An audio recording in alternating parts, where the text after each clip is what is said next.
नमस्कार मेरे साथियों, मैं आज बहुत ही महत्वपूर्ण चीज बताने जा रहा हूं जो आप सबों को दिमाग में नहीं होगा और वास्तविकता नहीं समझते होंगे। आज देख रहे हैं, बहुत से सोशल मीडिया के माध्यम से देखते हैं कि एक जाति दूसरे जातियों पर बहुत हावी हो चुका है। समाज में वैमनस्यता फैल चुका है और सही तथ्यों की जानकारी के अभाव के कारण इस तरह के वैमनस्यता पैदा होता है। तो आज हम कहने जा रहे हैं कि यादव के प्रति इतना वैमनस्यता क्यों? सब कह रहा है कि हर जातियों का दुश्मन यादव ही है। तो आज को मैं आपको रूबरू करा दूं कि यादव का इस सृष्टि में क्या योगदान है और क्या करने के लिए यादव शब्द की उत्पत्ति हुई है, आपको जानना बहुत जरूरी है। देखिए, आज ब्राह्मण और यादव में बहुत ज्यादा वैमनस्यता है और लोग समझते हैं कि ब्राह्मण का दुश्मन यादव है, लेकिन ऐसा बात नहीं है। आप महाभारत काल को उठा करके देख लीजिए, रामायण काल को उठा करके देख लीजिए।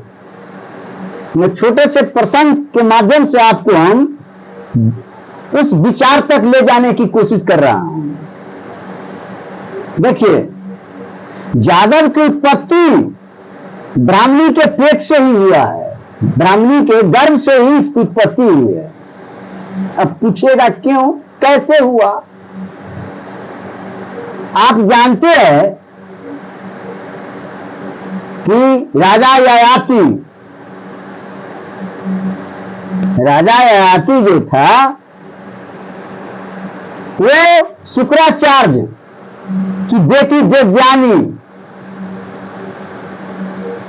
राजा ययाति जो थे वो शुक्राचार्य की जो बेटी देवयानी थी, जो समय के महान विद्वान थे, शुक्राचार्य दैत्य के गुरु माने जाते थे।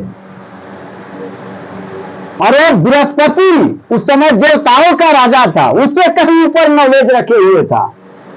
उस समझ जाइए कि बृहस्पति जो था एक तरह का उस समय का साइंटिस्ट ही था, जो सारे देवताओं का वो मार्गदर्शक होता था। उससे भी ऊपर शुक्राचार्य थे। शुक्राचार्य की बेटी का नाम था देवयानी। देवयानी से राजा ययाति का विवाह हुआ और उससे जो पैदा हुआ वो यदु कहलाया। क्या कहलाया? यदु कहलाया। तो बताए, यदु कुल की स्थापना किसके गर्भ से हुआ था? ब्राह्मणी के गर्भ से। तो ब्राह्मण का यादव कैसे दुश्मन हो सकता है? ये संभव है? संभव नहीं है। आगे देखिए, आगे देखिए, एक समय आज परशुराम जी के नाम बहुत चर्चित है। वो अवतार थे, विष्णु का अवतार था और ब्राह्मण संप्रदाय में आदर्श और श्रेष्ठ के रूप में परशुराम जी को माना जाता है। वो पूजनीय है। यदि परशुराम जी थोड़ी समझने की जरूरत है, वह समझने की जरूरत है, इस पर मंथन करने की जरूरत है। परशुराम जी उस टेम्परामेंट को समझिए। परशुराम जी के मुखार बिंदु से निकला कि पूरे धरती को क्षत्रिय विहीन कर देना है।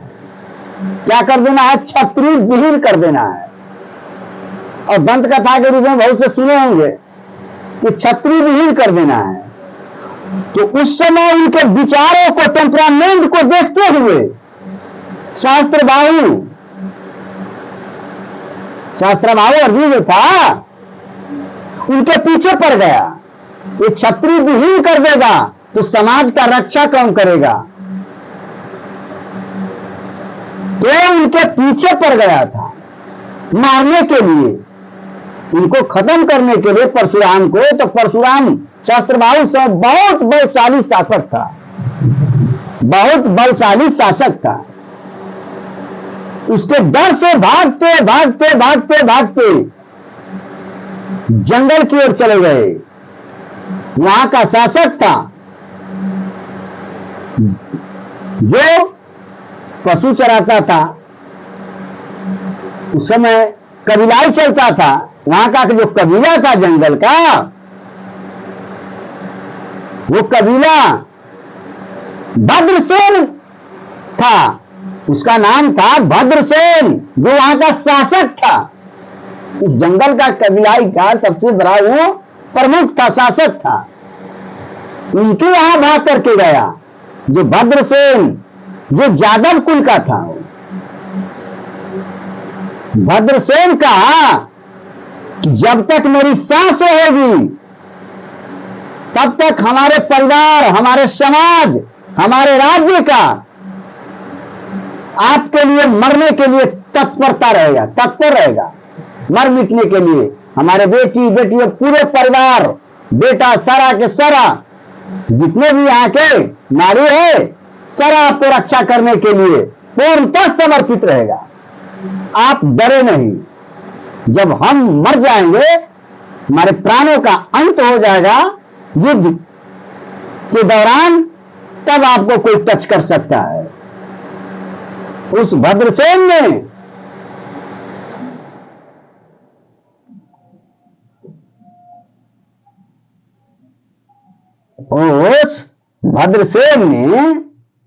ऐसा आश्वासन दिया, तब जाकर के सहस्त्रबाहु अर्जुन डर से भाग गया, डर से भाग गया और रक्षा किया परशुराम को कोई यदुवंशी ने। तीसरा प्रसंग उठा करके देखिए, परशुराम के महाभारत काल में, परशुराम के महाभारत काल में 3 शिष्य महान हुए। एक द्रोणाचार्य, जो अर्जुन का गुरु था, पांडवों का गुरु था, और गंगा पुत्र भीष्म, जो क्षत्रिय था, उन्हीं का शिष्य था परशुराम जी का। तीसरा शूद्र, सूत पुत्र कर्ण, महान धनुर्धर, जो परशुराम का परम शिष्य था। तीनों के तीनों महान शिष्य था। आप कभी सोचे हैं कि सैकड़ों वर्ष के तपस्या के बदौलत सुदर्शन चक्र किसी को प्राप्ति होता है, और वो सुदर्शन चक्र किनको दिया? किनको दिया? यदि ब्राह्मण में न्याय करने की क्षमता होता तो किसको देता? द्रोणाचार्य को देता। समाज को रक्षा करने की कैपेसिटी होता तो गंगा पुत्र भीष्म को देता वो सुदर्शन चक्र। यदि न्याय और अधिकार और कर्तव्य के प्रति लड़ने का पूर्ण समर्पण शूद्रों में होता तो सूत पुत्र कर्ण को देता, लेकिन तीनों को विकल्प से बाहर कर दिया। और सांदीपनी मुनि के चेला यदुकुल का प्रमुख नायक कृष्ण, जो उनका शिष्य भी नहीं रह चुका था, वो सुदर्शन चक्र कृष्ण को क्यों दिया? क्यों चुना महाभारत काल में? दूसरा को क्यों नहीं दिया? क्योंकि ब्राह्मण जानता था, उस परशुराम जी जानते थे कि समाज को सही दिशा, न्याय को न्याय दिलाने वाला, न्याय को सही अस्तित्व तक न्याय दिलाने वाला यदि कोई जातिया है वो है यदुकुल, यादव। इसलिए कृष्ण को सुदर्शन चक्र दिया गया था। उस समय भी यादव को प्रथम स्थान दिया गया था। वो जानते थे कि समाज का प्रथम सेवक यादव ही हो सकता है। अस्तित्व की रक्षा करने के लिए यादव ही उपयुक्त है। आज देखिए आधुनिक काल में जो भीमराव अंबेडकर जी ने संविधान को लिख दिया, कोई क्षत्रियों को ताकत था जो समाज में समतामूलक न्याय दिला सकता है? नहीं था। कोई शूद्र में था जिसको भीमराव अंबेडकर कहते हैं, वो एससी समुदाय के थे। वो संविधान लिखे लेकिन चला नहीं पाए। वर्षों से ब्राह्मणों के कब्जा में वो संविधान था। ब्राह्मण अपन मनुवादी जो संविधान था आज तक वही बरकरार रखे हुए है। लेकिन संविधान को सही अस्तित्व में लाने का काम कौन किया? ये यादव। जो वास्तविकता रामायण वर्षों से दिमाग में घुसाए हुए था, वो ललाई सिंह यादव ने 1971 में असंवैधानिक करार करवा करके रख दिया समाज में। मुलायम सिंह यादव यूपी का जो सही अस्तित्व को दिया। बिहार में आ जाइए, लालू प्रसाद यादव ऊंच नीच भेदभाव को सारे को खत्म करके समतामूलक समाज का निर्माण करके दिया, दलितों का अधिकार दिलाया। इसीलिए यादव समाज का सही सेवक है। ये सनातन काल से चली आ रही है और हर आदमी उठता फुटता जिसको सही अस्तित्व का ज्ञान नहीं है, वो यादव को शिकायत कर देता है। यादव के शिकायत जो कर रहा है, इसका मतलब उसको सही अस्तित्व का ज्ञान, सृष्टि का ज्ञान है ही नहीं। यदि समाज को न्याय दिलाएगा किसी भी काल में, तो यदुकुल का बच्चा ही दिलवाएगा। दूसरा कोई को साहस नहीं है। जय यादव, जय माधव।